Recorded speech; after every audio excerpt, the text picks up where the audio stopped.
Hello everyone, welcome back to my channel.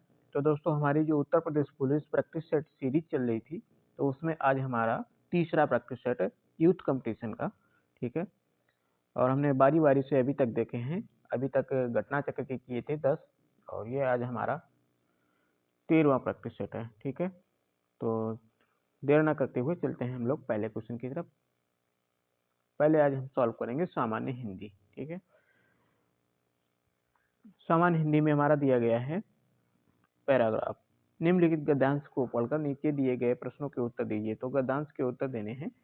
गद्यांश से हमारा आग राज कपूर द्वारा निर्मित निर्देशित पहली फिल्म थी, जिसका सिनेमाघरों में प्रदर्शन 1948 ईस्वी में हुआ था।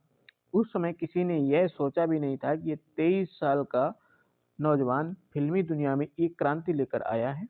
इस फिल्म में एक नव स्वतंत्र देश के नौजवानों की इच्छाओं की कहानी है, जो अपनी जिंदगी को नए ढंग से जीना चाहते हैं। इसमें उस समय की 3 प्रसिद्ध नायिकाएं नरगिस कामनी, कौशल तथा निगार सुल्ताना थी। इस फिल्म के लेखक इंद्रराज आनंद और छायाकार बी.एन. रेड्डी थे। संगीत पृथ्वी थिएटर के स्थायी संगीतकार राम गांगुली ने तैयार किया था। और छाप इस फिल्म की छाप अथवा प्रभाव आगे की सत्यम शिवम सुंदरम तथा मेरा नाम जोकर आदि में देखा गया है। ठीक है। तो ये था गद्यांश। अब इसके हम आंसर देखेंगे।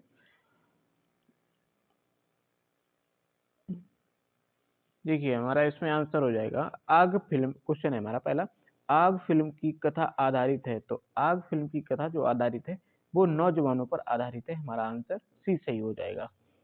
नेक्स्ट है, आग नामक फिल्म का प्रदर्शन कब हुआ था? तो इसका प्रदर्शन हुआ था 1948 ईस्वी में। ऑप्शन हमारा बी सही हो जाएगा। नेक्स्ट क्वेश्चन है, इनमें से कौन आग फिल्म की नायिका नहीं है? ठीक है, नहीं है पूछा गया है। तो निगार सुल्ताना भी है, नरगिस भी है और कामिनी कौशल। ये मधुबाला ये नायिका नहीं है। ठीक है। नेक्स्ट है आगे, अगला क्वेश्चन है हमारा, इस फिल्म का प्रभाव राज कपूर की किस फिल्म में मिलता है? तो इस फिल्म का प्रभाव जो है वो राज कपूर की सत्यम शिवम सुंदरम से मिलता है।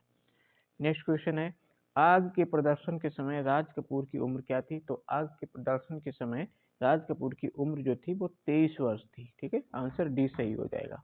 नेक्स्ट क्वेश्चन है, मगही किस उपभाषा की बोली है? तो मगही जो है वो बिहारी उपभाषा की बोली है।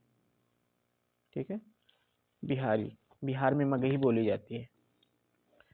नेक्स्ट आएगा हमारा अगला क्वेश्चन है, रावण सिर सरोज बनचारी चल रघुवीर सिली मुखधारी। सिली मुख में अलंकार पूछा गया है। तो सिली मुख में कौन सा अलंकार होता है?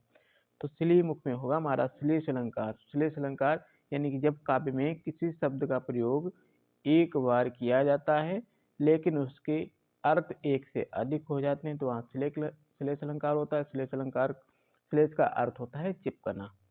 ठीक है। तो यहाँ पर जो चौपाई दी गई है इसमें सिली मुख, ठीक है, इसमें बाण और भौरा इसका अर्थ है। नेक्स्ट क्वेश्चन है, विस्मय विस्मय स्थायी भाव किस रस में होता है? तो विस्मय स्थायी भाव जो होता है वो अद्भुत रस में होता है। आंसर हमारा सी सही हो जाएगा। हास्य हास्य रस का स्थायी भाव हास होता है, शांत का निर्वेद होता है और विविध का जुगुप्सा होता है। ठीक है। नेक्स्ट क्वेश्चन है, गुरु गोविंद दो खड़े काके लागू पाए, बलिहारी गुरु आपने गोविंद दियो बताए। उक्त पद्यांश के रचयिता कौन है? तो उक्त पद्यांश के रचयिता की बात की गई है। तो रचयिता है हमारे कबीरदास। ये गद्यांश जो है ये बीजक से लिया गया है। ठीक है। तुलसीदास द्वारा जो कृत रचि है वो गद्यांश जो काव्य जो रचा गया है, ठीक है, तुलसीदास की कृति कौन सी है? बीजक। ठीक है, बीजक से ये लिया गया है। नेक्स्ट क्वेश्चन है, चौपाई छंद में कितनी मात्राएं होती हैं? तो चौपाई छंद में हमें पता है कि चौपाई छंद में प्रत्येक पंक्ति में 16 मात्राएं होती हैं। ठीक है। नेक्स्ट क्वेश्चन आएगा हमारा अगला क्वेश्चन है,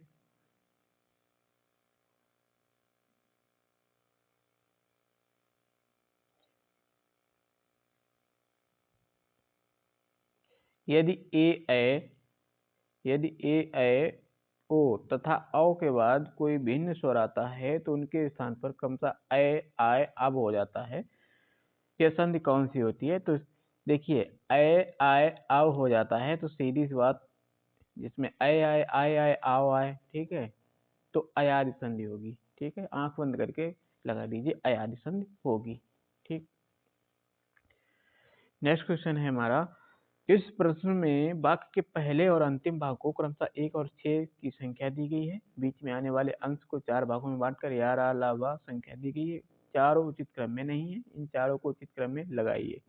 ठीक है, देखिए मजदूरों की बस्तियों में, इसके बाद में क्या है, मजदूरों की बस्तियों में वहां के बेकार रहने वाले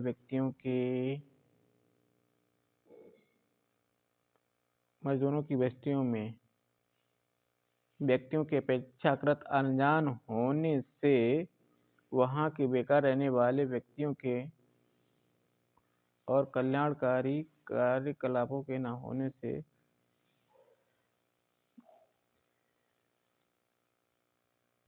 मजदूरों की बस्तियों से व्यक्तियों के अपेक्षाकृत अनजान होने से तथा मनोरंजन शिक्षा आदि की सुविधाओं और कल्याणकारी कार्यकलापों के न होने से वहां के बेकार रहने वाले व्यक्तियों के बिगड़ने की संभावना रहती है। जी हाँ, तो ये वाला हमारा मिल रहा है। तो मजदूरों की बस्तियों में 1 नंबर पर ये हो जाएगा रा।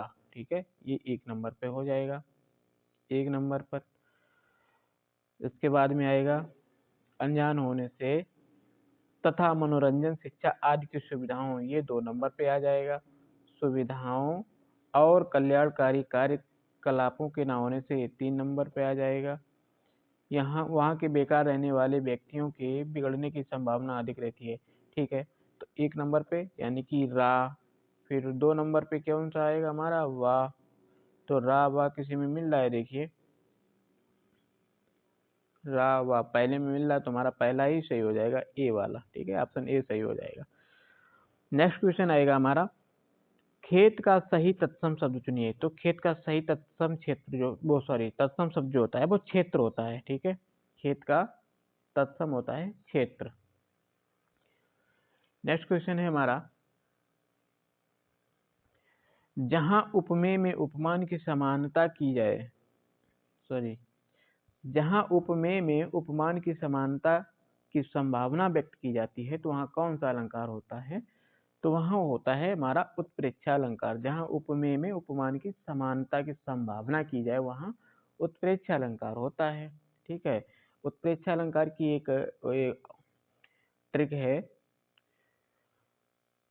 जिस काव्य में समानता मानो, जानो, मनहु, जनु, जनहु ये आदि शब्द आते हैं तो वो उत्प्रेक्षा अलंकार होता है। जैसे आपका मुख मानो चंद्रमा के समान है। ठीक है, तो इस तरह। नेक्स्ट क्वेश्चन है हमारा, देखि सुदामा की दीन दशा करुणा करके करुणानिधि रोय में कौन सा रस है? तो इसमें सीधी सी बात भैया है, कौन सा रस होगा? तो इसमें रस होगा हमारा करुण रस। ठीक है, देखि सुदामा की दीन दशा करुणा करके करुणानिधि रोए। नेक्स्ट क्वेश्चन है, आजन्म शब्द में समास कौन सा है? तो आजन्म शब्द में यानी कि जिसमें उपसर्ग लगा हो कौन सा होगा? सीधी सी बात, जिसमें उपसर्ग लगा होता है वो हमारा होता है अव्ययी भाव समास। ठीक, नेक्स्ट है, तल्लीन शब्द में सही उपसर्ग कौन सा विच्छेद है? उपसर्ग की बात की गई है तो उपसर्ग है हमारा, इसमें उपसर्ग का विच्छेद यानी कि संधि विच्छेद क्या है? तल्लीन का हो जाएगा तत्लीन। तो ये कौन सी व्यंजन संधि है? ऑप्शन हमारा डी सही हो जाएगा, तत् धन लीन। ठीक है, तो कौन सी हो जाएगी? ये हमारी व्यंजन संधि हो जाएगी। ठीक, नेक्स्ट क्वेश्चन है, हंस पत्रिका के संपादक कौन थे? तो हंस पत्रिका के जो संपादक थे वो मुंशी प्रेमचंद थे, जिन्होंने बनारस में 1930 ईस्वी में इस पत्रिका का संपादन किया था। ठीक है, नेक्स्ट है, गोद में लड़का शहर भर में ढिंढोरा मुहावरा का सही अर्थ क्या है? तो गोद में लड़का तो इसका सही अर्थ हो जाएगा हमारा ऑप्शन सी हो जाएगा, पास में वस्तु रहते हुए चारों ओर खोजना। नेक्स्ट क्वेश्चन है, निम्न पंक्ति में सही अलंकार का चयन कीजिए। पानी बीच मीन प्यासी, मोहि सुनि सुनि आवे हासी। तो इसमें कौन सा अलंकार होगा? पानी बीच मीन प्यासी, मोहि सुनि सुनि आवे हासी। तो इसमें जो हमारा हो जाएगा वो हो जाएगा विशेषोक्ति अलंकार हो जाएगा। आंसर हमारा सी सही हो जाएगा। विशेषोक्ति अलंकार क्या होता है कि जहां पर कारण के रहते हुए भी कार्य का ना होना पाया जाए। ठीक है, पानी बीच मीन प्यासी, मोहि सुनि सुनि आवे हासी। ठीक, यानी कि कारण का रहते हुए भी कार्य का ना होना पाया जाए तो वहां विशेषोक्ति अलंकार होता है। ठीक, नेक्स्ट क्वेश्चन आएगा हमारा, अगला क्वेश्चन है, वाक्य के अशुद्ध भाग पर पूर्ण भाग का चयन कीजिए। यदि कोई त्रुटि ना हो तो ऑप्शन तो भाग डी को चिन्हित कीजिए। देखिए क्या है, महामहिम राष्ट्रपति, हमारे संस्थान में स्वर्ण जयंती समारोह उद्घाटन करेगा। हमारे संस्थान में स्वर्ण जयंती समारोह का महामहिम राष्ट्रपति उद्घाटन करेगा। ठीक है, तो उद्घाटन करेगा ये वाला जो सी वाला ऑप्शन है सी, यही गलत हो जाएगा। उद्घाटन करेगा नहीं, उद्घाटन करेंगे। ठीक है, नेक्स्ट क्वेश्चन आएगा हमारा, निम्न में से कौन सा लुटेरा शब्द में प्रयुक्त प्रत्यय है? अगर लुटेरा शब्द की बात की जाए तो प्रत्यय है लुटेरा, एरा, लूट और एरा, लूट धन एरा, तो क्या हो जाएगा लुटेरा, तो प्रत्यय हो जाएगा हमारा ए वाला। ठीक है, एरा प्रत्यय। नेक्स्ट क्वेश्चन आएगा हमारा, रीत्यनुसार, रीत्यनुसार शब्द का संधि विच्छेद क्या होगा? रीत्यानुसार, तो रीति अनुसार, रीति अनुसार, तो रीति धन अनुसार, ऑप्शन हमारा ए वाला सही हो जाएगा, रीति धन अनुसार। इसमें कौन सी, इसमें यड़ संधि है, आधा अक्षर आ रहा है तो इसमें यड़ संधि आ जाएगी, रीत्या। ठीक है, नेक्स्ट क्वेश्चन आएगा हमारा, निम्नलिखित शब्दों में से हनुमान का पर्यायवाची शब्द नहीं है। हनुमान का पर्यायवाची शब्द राम भक्त है, पवन सुत है, बजरंगबली है। ये जो कपीश्वर है ना, एक मिनट, कपीश्वर भी है, ये राम भक्त है ना, राम भक्त ये नहीं है, राम भक्त नहीं रामदूत है। ऑप्शन हमारा ए सही हो जाएगा। ठीक है, पवन सुत भी है, बजरंगबली भी है, कपीश्वर भी है, ये हनुमान के पर्यायवाची हैं। पवन सुत, बजरंगबली, कपीश्वर, मारुति नंदन, पवन सुत। ठीक है, राम भक्त है, ये किसी राम भक्त के बोध को कहा जाता है। नेक्स्ट क्वेश्चन आएगा, कौन सा वाक्य सही है? बैल और बकरी घास चरती हैं, बैल और बकरी घास चरते हैं, बैल और बकरी घास चरता है, बैल और बकरी घास चरती है। तो बैल और बकरी घास चरते हैं, ऑप्शन हमारा बी सही हो जाएगा, बैल और बकरी घास चरते हैं। नेक्स्ट क्वेश्चन, निम्न में से कौन सा काटना का तत्सम है? काटना का तत्सम क्या है? काटना का तत्सम पूछा गया है, तो काटना का जो तत्सम होगा वो कर्तन होगा। ठीक है, कर्तन मीन्स काटना, कर्तन। नेक्स्ट क्वेश्चन आएगा हमारा, अव्यवस्थित वाक्य खंडों से क्रमबद्ध वाक्य बनाइए और उचित क्रम चुनिए। देखिए क्या है कि भारतीय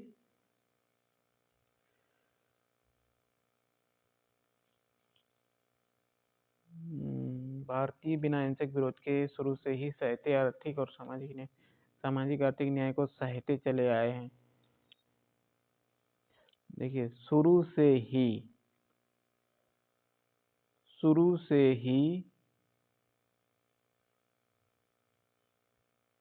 भारतीय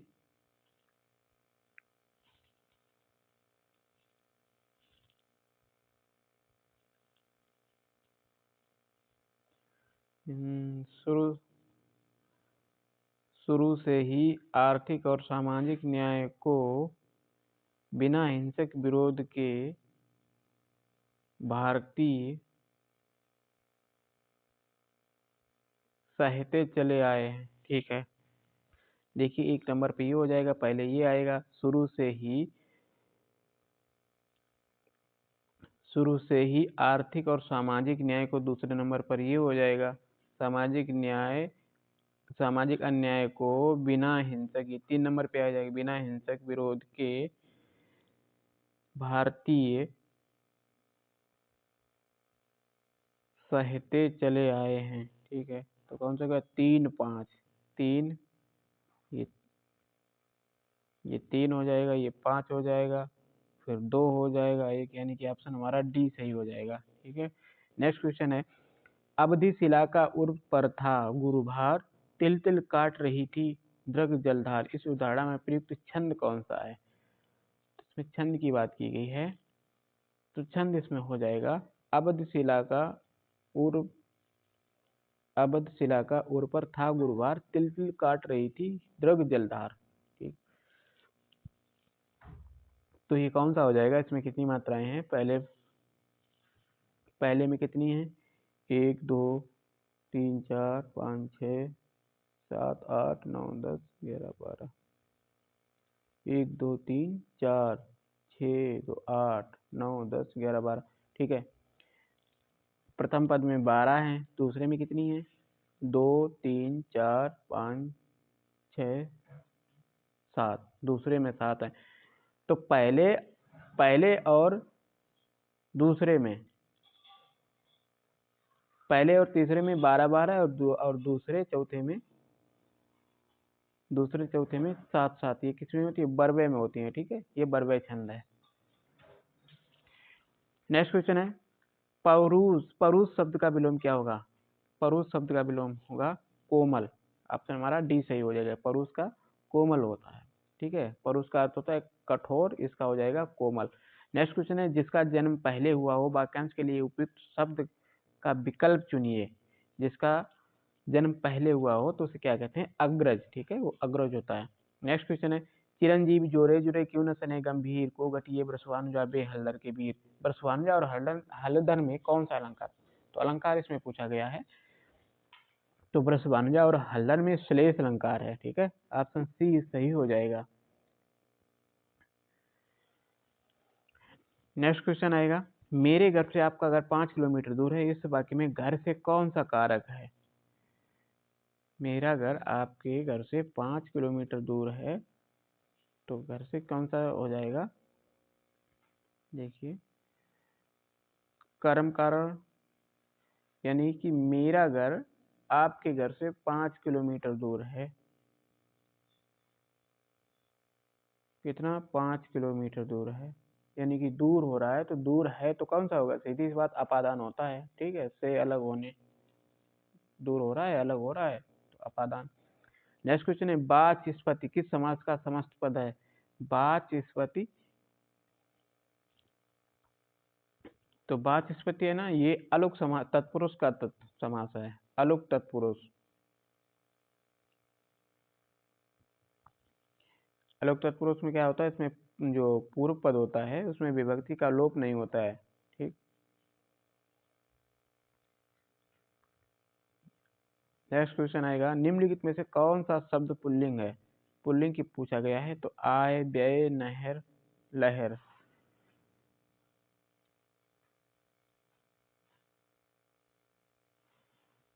तो जो व्यय है वो पुल्लिंग शब्द है। ठीक है, आय ये स्त्रीलिंग है, नहर ये भी स्त्रीलिंग है, लहर ये भी स्त्रीलिंग है। ठीक है, जो व्यय है ना, व्यय ये पुल्लिंग शब्द है। नेक्स्ट क्वेश्चन आएगा, निम्नलिखित शब्दों में से एक वचन है, एक वचन की बात की गई है, तो प्राण, दर्शन, ओट, तेल।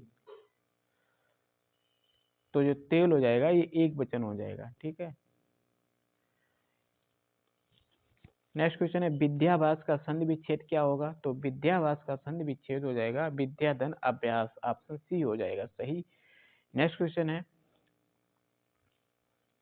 जय पराजय में कौन सा समास है?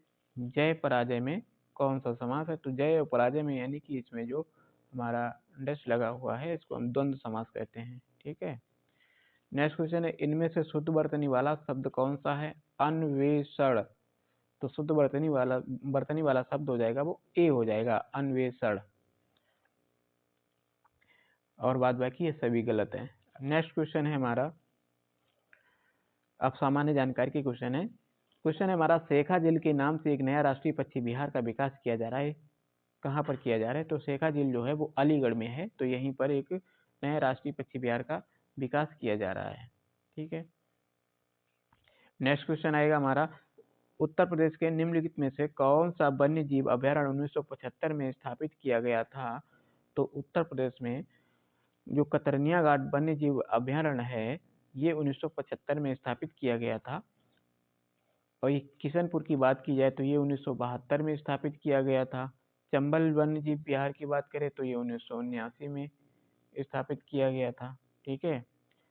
रायपुर ये कोई, यहाँ पर कोई वन्य जीव अभ्यारण्य नहीं है। ठीक। नेक्स्ट क्वेश्चन है, निम्न प्रकारों की मिट्टी में से किस एक की बुंदेलखंड क्षेत्र में प्रमुखता होती है? तो बुंदेलखंड क्षेत्र में कौन सी मिट्टी है? तो बुंदेलखंड क्षेत्र में जो मिट्टी होती है वो होती है काली कपास की मिट्टी। ठीक है, काली मिट्टी होती है बुंदेलखंड क्षेत्र में। नेक्स्ट क्वेश्चन है, बुंदेलखंड आर्थिक क्षेत्र में जनपदों की संख्या कितनी है? तो बुंदेलखंड आर्थिक क्षेत्र में जनपदों की संख्या 7 होती है। कौन कौन से हैं वो? चित्रकूट, बांदा, महोबा, हमीरपुर, झांसी, ललितपुर, जालौन। ठीक है, ये 7 होते हैं। उत्तर प्रदेश दिवस किस तिथि को मनाया जाता है? तो उत्तर प्रदेश दिवस जो है वो 24 जनवरी को मनाया जाता है। ठीक है, प्रतिवर्ष 24 जनवरी को मनाया जाता है उत्तर प्रदेश का स्थापना दिवस। और ये वर्ष 2018 से उत्तर प्रदेश सरकार इसको लगातार हर वर्ष मना रही है। शुरू कब किया था? 2018 में इसको उत्तर प्रदेश दिवस को मनाना शुरू किया था। ठीक। नेक्स्ट क्वेश्चन है हमारा, मई 2023 में बोला अहमद टिनूबू किस देश के नए राष्ट्रपति के रूप में शपथ ग्रहण किया है? तो मई 2023 में बोला टिनूबू ये जो हैं, ये नाइजीरिया के नए राष्ट्रपति के रूप में इन्होंने शपथ ग्रहण किया है। ठीक है। नेक्स्ट क्वेश्चन है, स्वदेशी रूप से विकसित भारी वजनी टारपीडो का समुद्र के भीतर सफल परीक्षण किया गया है, और इस टारपीडो का नाम क्या है? तो इस टारपीडो का नाम है बरुड़ास्त्र है। ठीक है, क्या नाम है? बरुड़ास्त्र।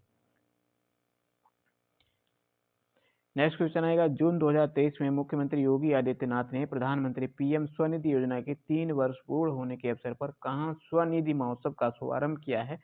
तो स्वनिधि महोत्सव का जो शुभारंभ किया है वो किया था गोरखपुर में। ठीक है, देखिए क्या दिया गया है। जी हाँ, गोरखपुर में किया है। ऑप्शन हमारा बी सही हो जाएगा, गोरखपुर में। ठीक, स्वनिधि महोत्सव का आयोजन शुभारंभ किया था। नेक्स्ट क्वेश्चन आएगा हमारा, भारत में वैदिक सभ्यता डैश नदी के किनारे विकसित हुई थी? तो जो वैदिक सभ्यता है वो किस नदी के किनारे विकसित हुई थी? तो भारत में वैदिक सभ्यता है वो सरस्वती नदी के किनारे विकसित हुई थी। ठीक है। नेक्स्ट क्वेश्चन आएगा हमारा, मलिक इख्तियार उद्दीन अल्तुनिया ने रजिया सुल्तान को निम्नलिखित में किस किले में कैद किया था? मलिक इख्तियार उद्दीन अल्तुनिया ने रजिया को निम्नलिखित में से किस किले में कैद किया था? तो जो कैद किया था वो बठिंडा के किले मुबारक में कैद किया था। ठीक है, बठिंडा का किले में। नेक्स्ट क्वेश्चन है, मध्यकालीन सूफी परंपरा के संदर्भ में बलि शब्द का क्या अर्थ है? बलि शब्द का क्या अर्थ है? तो बलि शब्द का अर्थ होता है संत। मध्यकालीन सूफी परंपरा में बलि का होता है अर्थ संत।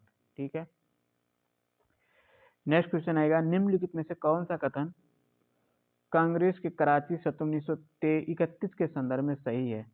31 में क्या हुआ था? गांधी इरविन संधि की पुष्टि हुई थी। बिल्कुल हाँ, यही सही है। गांधी और इरविन के बीच में, महात्मा गांधी और इरविन के बीच में संधि हुई थी। ठीक है। और कराची अधिवेशन की बात की जाए तो अध्यक्षता की थी सरदार वल्लभ भाई पटेल ने। नेक्स्ट क्वेश्चन आएगा हमारा, स्वराज पार्टी की स्थापना किसके द्वारा की गई? तो स्वराज पार्टी की स्थापना जो है वो की गई थी मोतीलाल नेहरू और चित्तरंजन दास। ठीक है, मोतीलाल नेहरू और चित्तरंजन दास के द्वारा की गई थी। और स्वराज पार्टी की स्थापना कब की गई? तो ये 1923 में की गई थी। कब की गई थी? 1923 में। ठीक है। नेक्स्ट क्वेश्चन है हमारा, निम्नलिखित में से किसका अक्षांश नई दिल्ली के अक्षांश के 1 डिग्री के भीतर है? किसका अक्षांश नई दिल्ली के 1 डिग्री के भीतर है? तो अक्षांश की बात करें तो इसमें जो अक्षांश है वो एवरेस्ट पर्वत का है। ठीक है, किसका? एवरेस्ट पर्वत का है।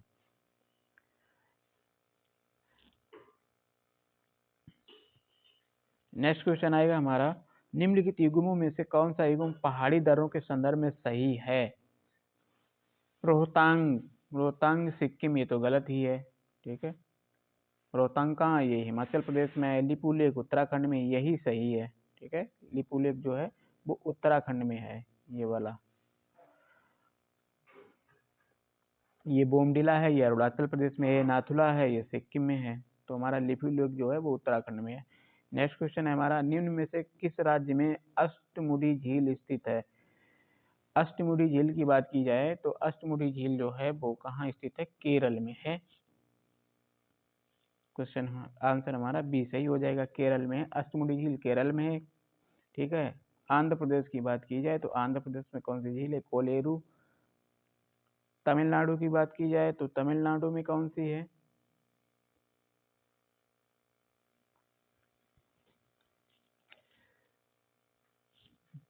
चेम्बरमबाक्कम, ये जो है ये तमिलनाडु की झील है। और महाराष्ट्र की झील की बात करें तो ये लोनार झील है महाराष्ट्र में।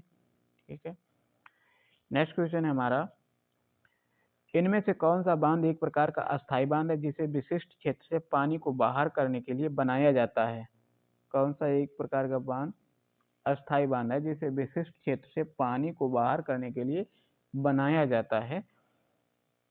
Debris coffer detention impounding. तो ये जो है काफर बांध है। काफर बांध एक ऐसा स्थायी बांध होता है जो जलीय क्षेत्र में काफी बड़े क्षेत्र का कार्य करता है, जल रहित। नेक्स्ट क्वेश्चन है हमारा, भारत के संविधान का भाग 8 से संबंधित है। तो भारत के संविधान भाग 8 किससे संबंधित है? तो भारत का संविधान भाग 8 जो है ना वो है संबंधित हमारा केंद्र शासित प्रदेशों से। ठीक है, भाग 7 के अंतर्गत राज्यों की श्रेणियों का उल्लेख किया गया है।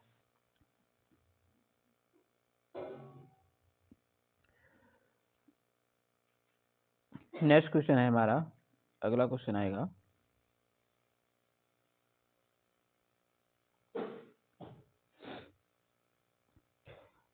अगला क्वेश्चन है हमारा, भारतीय संविधान के अनुच्छेद में कहा गया है कि सामाजिक और शैक्षिक रूप से पिछड़े वर्गों के लिए एक आयोग होगा जिसे राष्ट्रीय पिछड़ा वर्ग आयोग के रूप में जाना जाएगा। तो ये हो जाएगा हमारा 338 बी क्लॉज 1। ठीक है, नेक्स्ट क्वेश्चन है, लोकसभा की बहस किस भाषा में मुद्रित होती है?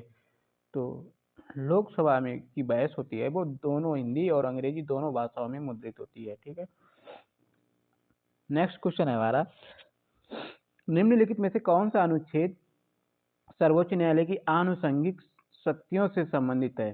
तो जो सर्वोच्च न्यायालय की आनुषंगिक शक्तियों से संबंधित है वो अनुच्छेद है हमारा अनुच्छेद 140। ठीक है, ऑप्शन हमारा बी सही हो जाएगा, 140 है, उच्चतम न्यायालय की आनुषंगिक शक्तियों से संबंधित है। ठीक है, अगर अनुच्छेद 143 की बात की जाए तो इसमें क्या होता है, ये उच्चतम न्यायालय से परामर्श की, राष्ट्रपति की परामर्श करने की शक्ति है इसमें। ठीक है, अनुच्छेद 143। 138 की बात की जाए तो इसमें क्या होता है, इसमें होता है उच्चतम न्यायालय की आधिकारिकता की वृद्धि होती है इसमें, ऑप्शन सी में। ठीक है, और 150 की बात की जाए तो 150 से संघ और राज्यों के लेखाओं का प्रारूप होता है 150 में।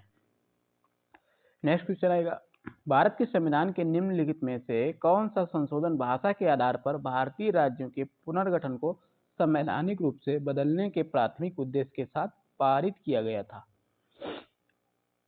तो इसका हमारा हो जाएगा 7वां संशोधन। ये 7वें संशोधन में 7वां संशोधन जो था 1956 की भाषा के आधार पर भारतीय राज्यों के पुनर्गठन को संवैधानिक रूप से बदलने का प्राथमिक उद्देश्य पारित किया गया था। ठीक है, नेक्स्ट क्वेश्चन आएगा, भारतीय संविधान का निम्नलिखित में से कौन सा अनुच्छेद भारत के नियंत्रक और महालेखा परीक्षक यानी कि सीएजी कंट्रोलर ऑडिटर जनरल के लिए एक स्वतंत्र पद प्रदान करता है? तो वो जो पद है वो है 148 अनुच्छेद के तहत, जो कि ये ऑडिटर जनरल होता है, कंट्रोलर ऑडिटर जनरल होता है, ये होता है वित्त विभाग का माले का परीक्षक होता है, ये राष्ट्रीय वित्तीय विभाग का संरक्षक होता है ये, ठीक है। नेक्स्ट क्वेश्चन आएगा हमारा, भारत में पहली बार वैज्ञानिक तरीके से राष्ट्रीय आय की गणना करने वाले अर्थशास्त्री कौन है? तो वो अर्थशास्त्री हैं BKRV राव, ठीक है, BKRV राव। इन्होंने प्रथम बार वैज्ञानिक तरीके से राष्ट्रीय आय की गणना की थी, ठीक है। नेक्स्ट क्वेश्चन है, भारतीय अर्थव्यवस्था का वैश्वीकरण का क्या प्रदर्शित करता है? तो भारतीय अर्थव्यवस्था का वैश्वीकरण ये बाह्य ऋण में वृद्धि प्रदर्शित करता है। नेक्स्ट क्वेश्चन है, बैंकों द्वारा अपने सबसे बड़े, सबसे सुरक्षित और सबसे अधिक क्रेडिट वाले ग्राहकों से वसूले जाने वाले अल्पकालिक ऋण पर ब्याज दर को क्या कहा जाता है? तो जो ब्याज दर होता है उस पर क्या जाता है, उस पर कहा जाता है प्रधान उधार दर, ठीक है, प्रधान उधार दर कहा जाता है। नेक्स्ट क्वेश्चन है, एनपीसीआई का पूर्ण क्या है? एनपीसीआई का पूर्ण रूप क्या है? जो कि भारत के सभी खुदरा भुगतान प्रणाली के लिए एक अम्ब्रेला संगठन है। तो ये है non cash payment cooperative inc, option A सही हो जाएगा। नॉन, एक minute sorry, NPCI national payment cooperation of India, sorry ये सी वाला हमारा सही हो जाएगा, national payment cooperation of India, ठीक है, ये एनपीसीआई का पूर्ण रूप है।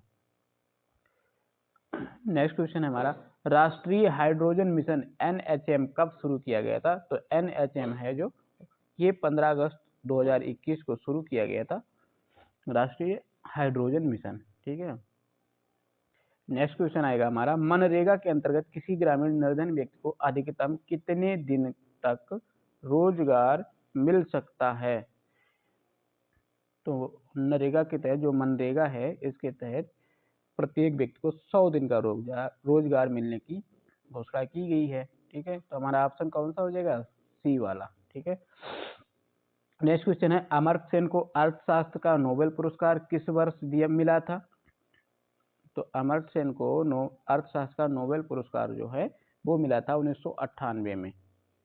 कब मिला था? 1998 में मिला था। नेक्स्ट क्वेश्चन आएगा, जवाहरलाल नेहरू पुरस्कार किसके लिए दिया जाता है? तो जवाहरलाल नेहरू पुरस्कार है वो अंतर्राष्ट्रीय समझदारी के लिए दिया जाता है। जिसकी शुरुआत की बात की जाए तो इसकी शुरुआत 1965 ईस्वी में हुई थी। नेक्स्ट क्वेश्चन है, ओलंपिक रिंग पहली बार सार्वजनिक रूप से प्रस्तुत किए गए थे? तो ओलंपिक रिंग जो है वो सबसे पहले 1913 में प्रस्तुत किया गया था। ओलंपिक रिंग सॉरी, इसमें क्या होता है, इसमें 5 छल्ले होते हैं, ठीक है, जो 5 महाद्वीपों का नेतृत्व करता है, जिसमें यूरोप, अफ्रीका, ऑस्ट्रेलिया और अमेरिका सॉरी। और इसकी अगर डिजाइन की बात की जाए तो ये डिजाइन पियरे डी कुबर्टन के द्वारा ये डिजाइन किया गया था, ठीक है। नेक्स्ट क्वेश्चन है, हमारे देश की सबसे प्राचीन भाषा कौन सी है? तो हमारे देश की सबसे प्राचीन भाषा है वो संस्कृत है, ठीक। अगला क्वेश्चन हमारा, द इकावाग नामक पुस्तक किसके द्वारा लिखी गई है? तो द इकावाग जो पुस्तक है वो J.K. रॉलिंग के द्वारा लिखी गई है, ठीक है। सॉरी, रस्किन बॉन्ड की बात करें तो इनकी जो पुस्तक है वो how to be a writer है। और मेगन मिरांडा की बात करें तो मेगन मिरांडा की जो फिल्म है, सॉरी पुस्तक है एक मिनट सॉरी, इनकी बात की जाए तो ये न्यूयॉर्क टाइम्स लिखती हैं सॉरी। नेक्स्ट क्वेश्चन है, निम्नलिखित में से कौन सा श्रीलंका की पहली आधिकारिक भाषा है? श्रीलंका की पहली आधिकारिक भाषा की बात की जाए तो श्रीलंका की पहली आधिकारिक भाषा जो है वो सिंगली है, ठीक है। नेक्स्ट क्वेश्चन है, 1928 में किसने खोज की थी कि जब रंगीन प्रकाश की किरणें किसी द्रव में प्रवेश करती हैं तो उस द्रव द्वारा प्रकीर्णित प्रकाश का एक हिस्सा अलग रंग का हो जाता है? तो ये सीवी रमन ने खोज की थी। नेक्स्ट क्वेश्चन है, प्रेरक कुंडली का आविष्कार किसने किया? तो प्रेरक कुंडली का आविष्कार किया था निकोलस कॉल्सन ने, ठीक है, सॉरी, निकोलस कॉल्सन के द्वारा प्रेरक कुंडली का आविष्कार किया गया था, ठीक है। तो ये थी हमारी प्रैक्टिस सेट, ये हमारा था 13वां और यूथ कंपटीशन का ही हमारा तीसरा प्रैक्टिस सेट था। ठीक है दोस्तों, वीडियो को यहीं पर एंड करते हैं। मिलते हैं नेक्स्ट वीडियो में, तब तक के लिए धन्यवाद।